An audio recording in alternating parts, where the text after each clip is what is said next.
देखिए 8 नंबर प्रश्न पर ध्यान दीजिए। 8 नंबर में कहता है कि अमर और बहादुर एक फर्म में साझेदार हैं, 3-2 अनुपात में लाभ का विभाजन करते हैं। वे मैरी को नए साझेदार के रूप में 1/4 भाग के लिए प्रवेश देते हैं।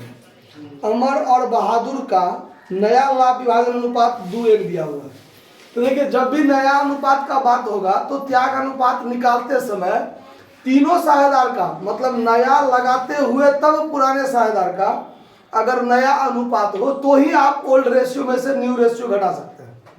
अगर ओल्ड रेशियो सिर्फ पुराने साझेदार का है और नया अनुपात भी सिर्फ पुराने साझेदार का दिया हुआ है, नया के साथ में नहीं ना है, नया अनुपात जो है वो सिर्फ अमर और बहादुर का 2:1 है, जबकि नया अनुपात तीनों का एक साथ होना चाहिए।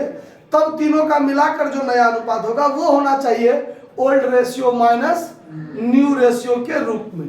तो इसमें आपको पहले न्यू रेशियो निकालना पड़ेगा। देखिए कैलकुलेशन ऑफ न्यू रेशियो, सबसे पहले न्यू रेशियो आपको निकालना पड़ेगा। कैसे? तो सबसे पहले क्या करना है कि old ratio of Amar and बहादुर,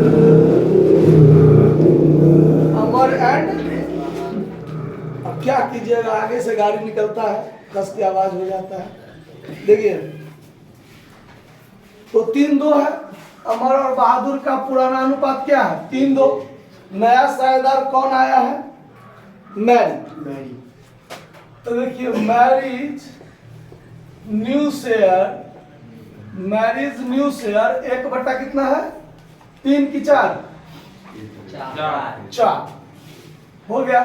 अब इसमें आपको वैसे ही निकालना है, पहले आपको क्या कर लेना पड़ेगा, let total profit of the firm, total profit of the firm 1 मान लेना है, रिमेनिंग प्रॉफिट बराबर 1 में से 1/4, मतलब 1 में से मैरी को 1/4 दे दिए तो कितना बचा? 3/4।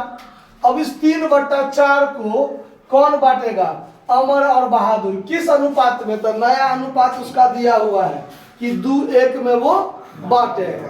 तो अब यहां पर लिखते हैं new ratio of Amar and Bahadur 2:1। इसीलिए अब यहां लिखेंगे Amar's new ratio share, Amar's new share ये 3/4 गुने 2/3। अब इसको कैलकुलेशन कर दीजिए तो कट भी जाएगा 1/2। बहादुर न्यू शेयर 3/4 गुने 1/3। अगर ये नहीं रहता तो इसको इस अनुपात में बांटते, पुराने में बांटते कि नहीं बांटते? इसीलिए अगर दिया हुआ है तो नया में बांटेंगे। 3 से 3 कट गया 1/4। अब यहां निकालेंगे new ratio of Amar Bahadur and Mary, तीनों का ना। तो अमर का नया हो गया 1/2, मैरी का क्या कहते हैं, बहादुर का 1/4 और मैरी का भी नया कितना है? 1/4। अब इसका कैलकुलेशन कर दीजिए तो क्या हो गया? एलसीएम 4, तो 2:1:1, मतलब 2:1:1 हो गया ना। अब देखिए 2 और 1, अमर और बहादुर का नया अनुपात 2:1 हुआ कि नहीं हुआ? अब जब हम त्याग अनुपात निकालेंगे यहां पर, देखिए ये निकालना क्यों जरूरी था वो बता रहे हैं। हम जब सैक्रिफाइस रेशियो निकालेंगे तो यहां पर old ratio minus new ratio लिखते हैं। तो हमको निकालना है अमर का और बहादुर का, दोनों का निकालना है। पुराना है 3/5, 2/5 और नया अनुपात जो होगा सवाल के हिसाब से 2:1 था अमर और बहादुर का, था ना। हम यहां पर गलती से 2/3 1/3 लिख देते तो मेरा सवाल क्या हो जाता? गलत हो जाता।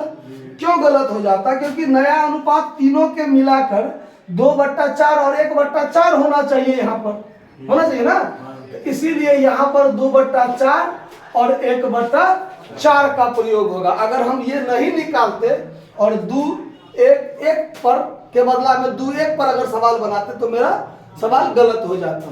तो अब यहाँ पर एलसीएम कर लीजिए, 5 4 का 20, 4 तिया 12 में से 10 घटेगा तो 2/20, और फिर यहाँ पर 20, 4 दूना 8 में से 5 जाएगा तो 3/20, और सेक्रीफाइस रेशियो जो होगा वो ये 20-20 बराबर है नीचे वाला, तो ऊपर वाला जो 2 और 3 बचा वो क्या हो जाएगा, त्याग अनुपात हो जाएगा।